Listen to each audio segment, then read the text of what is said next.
reports from the world's second largest continent. Hello, I'm Alyson Grange. A very warm welcome from Durban, South Africa. We get you the news and the newsmakers from Africa. From elections to climate change to innovations and opportunities. As the world's attention shifts, we report from Africa, the heart of the global south. Join me every weekday live on First Post.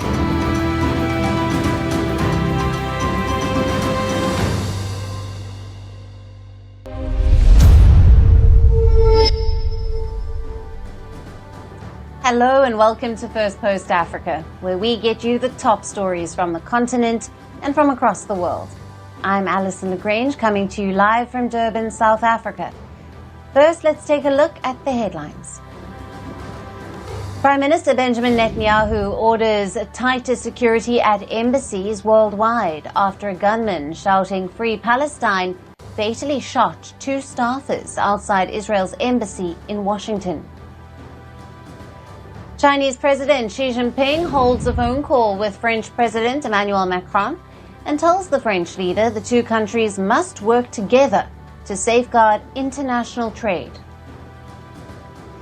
The U.S. House of Representatives narrowly passes a sweeping tax bill backed by President Donald Trump, slashing taxes and raising national debt.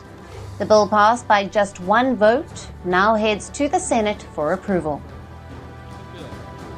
Bangladesh's army chief pushes for national elections to be held by December, the first since former Prime Minister Sheikh Hasina was ousted in a mass uprising last year.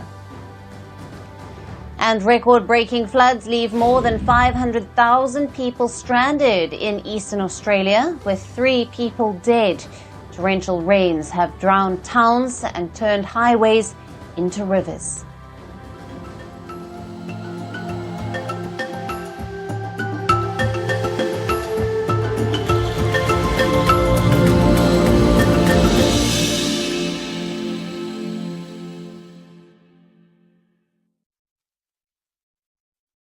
Hello and welcome.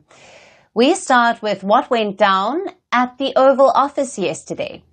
Once seen as a soft power stage, today it is where world leaders seem to be sweating in gold chairs. One wrong answer and you are a headline bait. 1 minute you are posing for the cameras, the next you're fending off accusations or watching a propaganda video. That's what South African President Cyril Ramaphosa walked into yesterday. Thank you very much, everyone. It's a great honor to be with the President of South Africa, President Ramaphosa. And he is a man who is certainly in some circles really respected, other circles a little bit less respected, like all of us, in all fairness. Like all of us. We all like that. Soon after the cordial handshake, the tone inside the Oval Office shifted. The usual small talk between the heads of state gave way to something colder. US President Donald Trump entered into an explosive confrontation with his South African counterpart. Trump had the lights dimmed, a flat screen was wheeled inside the room, then Trump pressed play. Now, what followed later felt less like a briefing and more like an ambush. The clip was Trump's way of proving that his white genocide claim is correct. Excuse me, turn the lights down, and just put this on. It's right behind you, Johan. There's nothing this parliament can do, with or without you. People are going to occupy land. We require no permission from you, from the president, from no one. We don't care. We can do whatever you want to do. Who are you to tell us whether we can occupy land or not? We are going to occupy land. Yes. South Africa, occupy land. That's who we are. You, from the president, from no one. We don't care. We can do whatever you want to do. Who are you to tell us whether we can occupy land or not? Can we withdraw my membership from this useless parliament? Yes, Honorable Member. Must never be scared to kill That 4-minute video compilation contains scenes of speeches by opposition figures in South Africa, namely Jacob Zuma and Julius Malema. Both of them were seen inciting white persecution. Then there was a drone footage which showed graves of purported Afrikaners marked with white crosses. So the idea was to paint a disturbing image of South Africa. And those people in many cases are being executed. They're being executed. And they happen to be white, and most of them happen to be farmers. And that's a tough situation. I don't know how you explain that. How do you explain that? They're taking people's land away, and in many cases those people are being executed, and in many cases it's not the government that's doing it, it's people that kill them and then take their land, and nothing happens to them. As the video proceeded, Ramaphosa watched with a laugh on his face. He then turned to Trump and asked this. Have they told you where that is, Mr. President? No, I'd like to know where that is, because this I've never seen. Let me clarify that. Yeah, let me clarify that, because what you saw, the speeches that were being made, one, that is not government policy. We have a multi-party democracy in South Africa that allows people to express themselves, political parties to adhere to various policies, and in many cases, or in some cases, those policies do not go along with government policy. Ramaphosa refuted Trump's false allegations. He firmly rejected the discredited white genocide narrative and said it was dangerously distorted. Ramaphosa reminded Trump that crime affects all South Africans regardless of race, and land is not taken away from white farmers. Our government policy is completely against what he was saying, even in the parliament. And they're a small minority party, which is allowed to exist in terms of our constitution. But you do allow them to take land. No. You do allow them to take land. Nobody can take land. And then when they take the land, they kill the white farmer. And when they kill the white farmer, nothing happens to them. Trump didn't stop at the video. Now, he next pulled out a stack of newspaper cuttings which showed recent killings in South Africa. I don't know. Look, these are articles over the last few days. Death of people. Death. Horrible death. Death. I don't know. Funnily enough, one of the news clippings that Trump produced featured a photo of the DRC. The white genocide has been largely discredited. It is a conspiracy theory. There's no proof of racially motivated killings in South Africa, and experts have widely debunked it. But Trump stayed unconvinced. A few days ago, he resettled a group of Afrikaners, despite America's global freeze on asylum seekers. When a reporter asked him what would it take for him to be convinced, then Ramaphosa took over.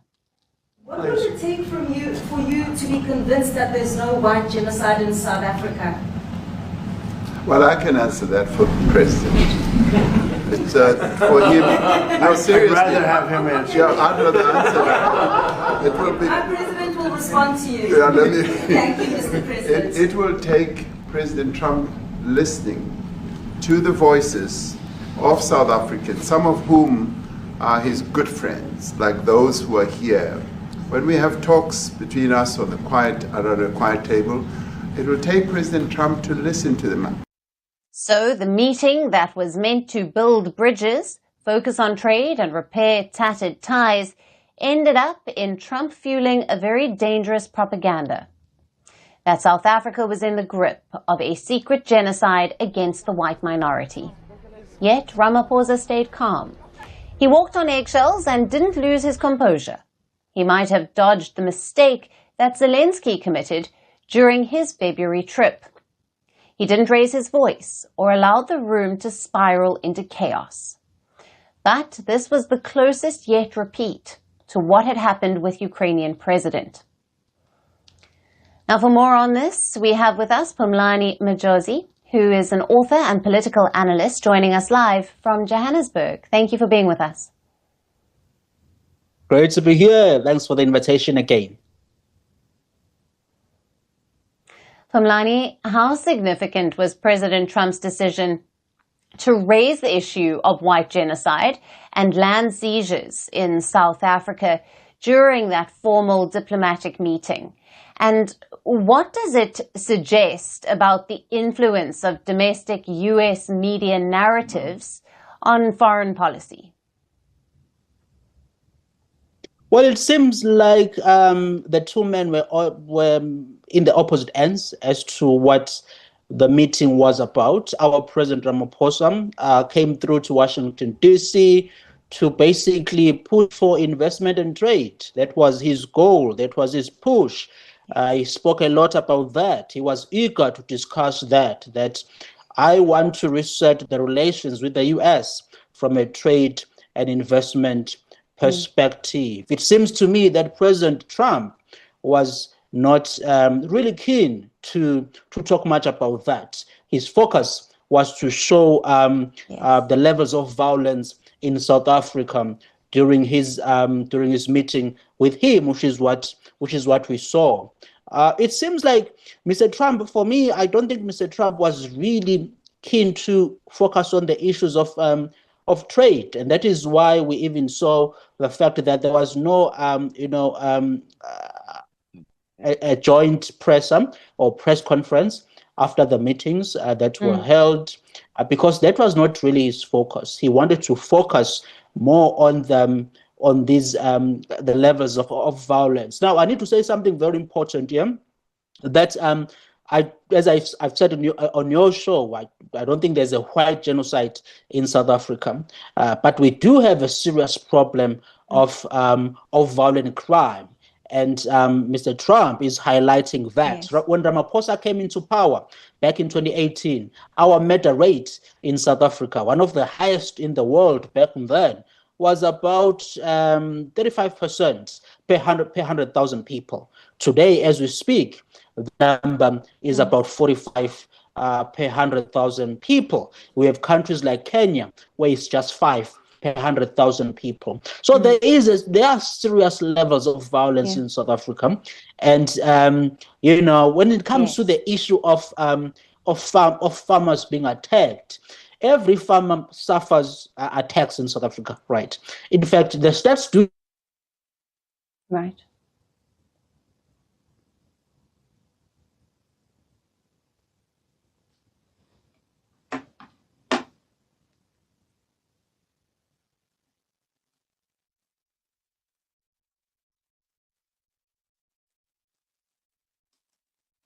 Right. Phumlani, we'll have to leave it there. Thank you so much for being with us and for sharing your valued insights on this latest story out of the US with President Ramaphosa's visit there.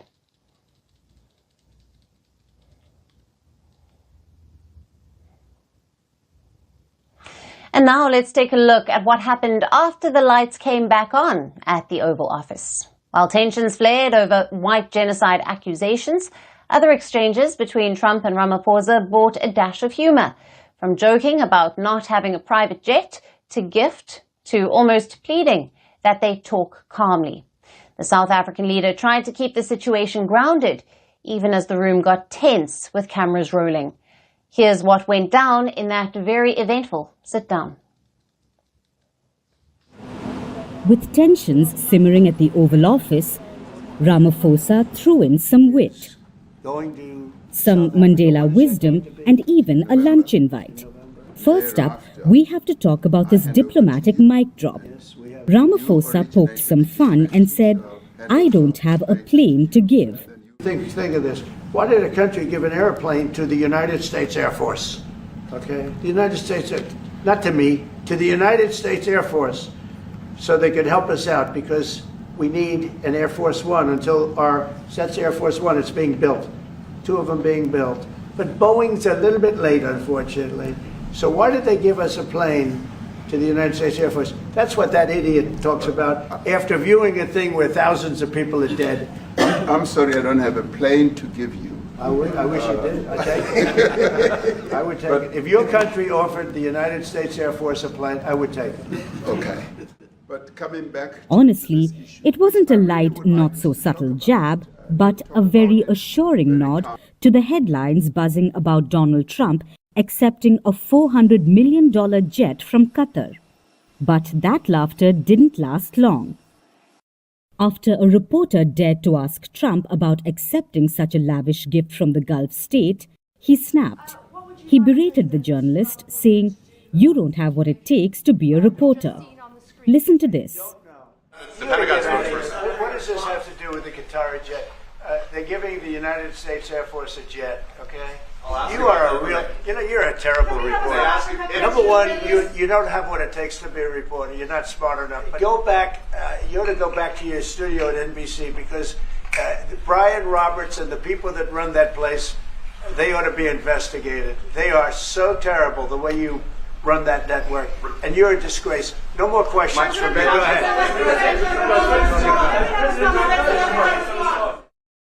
So, lesson 1. Jet jokes are fine, but questions from a reporter, those are off limits. The situation at the Oval Office came to a point where Ramaphosa almost ended up pleading if the conversation could proceed, with both of them staying calm. Okay. But coming back to this issue, which I really would like us to talk about, and talk about it very calmly. We were taught by Nelson Mandela that whenever there are problems, people need to sit down around a table and talk about them. Well, there are problems. And this is precisely what we would also like to talk about, including, of course, trade matters, investment matters. So the issues that concern you as the United States... Those are all recent. Those are all deaths. Yeah, in many ways, I mean, one should say you are a partner of South Africa, and you are raising concerns, and these are concerns that we are willing to talk to you about.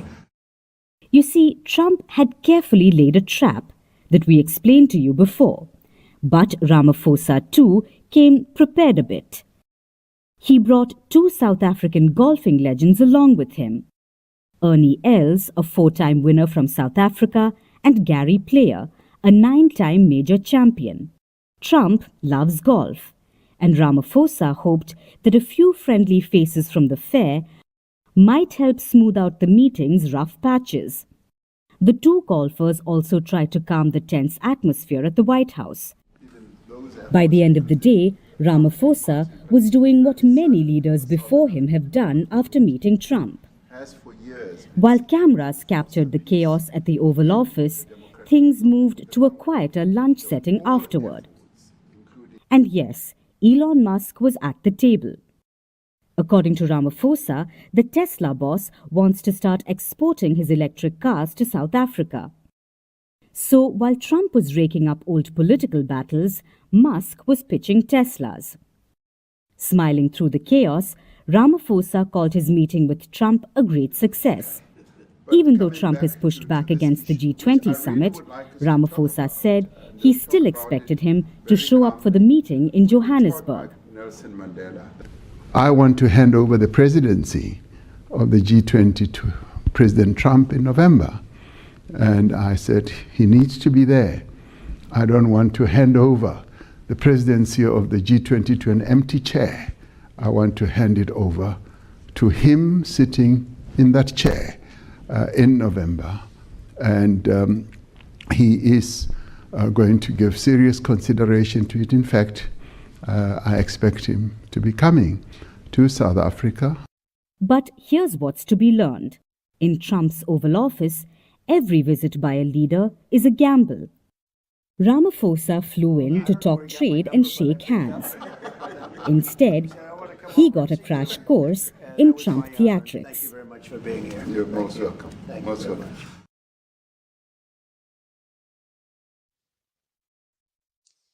Shifting focus now, while the Trump administration is granting asylum to white South Africans, it is simultaneously deporting migrants from other countries to Africa's South Sudan. A US judge has ruled that the Trump administration unquestionably violated a court order by putting several individuals on a deportation flight to South Sudan. Now, this comes just hours after the administration announced it had expelled 8 immigrants from countries including Cuba, Laos, Mexico, Myanmar and Vietnam, all convicted of violent crimes. South Sudan has stated it has not received any of these migrants. The police said it would investigate and reroute any deportees to their actual countries of origin. What I can say is when they arrive, we don't preempt. When they arrive, they will be investigated, the truth will be established, and it will be again reported to their correct country. Yes, this is what will be likely done. The result of the investigation will determine the action. Now, this response came as the U.S. Department of Homeland Security claimed it had found a nation willing to accept what it called vicious illegal aliens. It described the deportees as convicted murderers, rapists and pedophiles, and asserted they had been warned repeatedly about deportation. However, some migrants claimed that they were notified only hours before removal. The U.S. has yet to confirm the migrants' current locations, suggesting South Sudan may not be their final destination. We found a nation that was willing to accept custody of these vicious illegal aliens. We are removing these convicted criminals from American soil so they can never hurt another American victim, American man, child, or woman. While we are fully compliant with the law and court orders, it is absolutely absurd for a district judge to try to dictate the foreign policy and national security of the United States of America.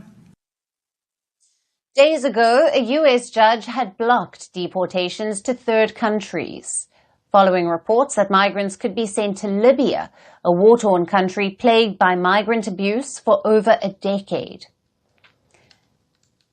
Meanwhile, South Sudan, the world's youngest nation, has faced ongoing violence since gaining independence in 2011. Between 2013 and 2018, civil war claimed nearly 400,000 lives. The U.S. State Department continues to warn against all travel to South Sudan, citing extreme risks of crime, kidnapping, and armed conflict. Last month, the Trump administration revoked visas for all South Sudanese passport holders after immigration officials in Juba refused to repatriate a deportee. Washington accused South Sudan of taking advantage of the United States. South Sudan initially claimed the individual at the center of the dispute was actually a citizen of neighboring Democratic Republic of Congo. However, it later agreed to accept him. The Trump administration is also currently in talks with multiple countries to accept migrants deported from the U.S. Rwanda has confirmed such negotiations are underway. Other countries mentioned in media reports include Benin, Angola, Equatorial Guinea, and Eswatini. In fact, several Western nations are actively exploring or implementing policies to deport migrants to third countries. The UK tried to ink a deal with Rwanda, but that did not work. Other than countries like Denmark and the Netherlands have also explored such deals with African nations. But such plans have raised multiple legal and ethical concerns.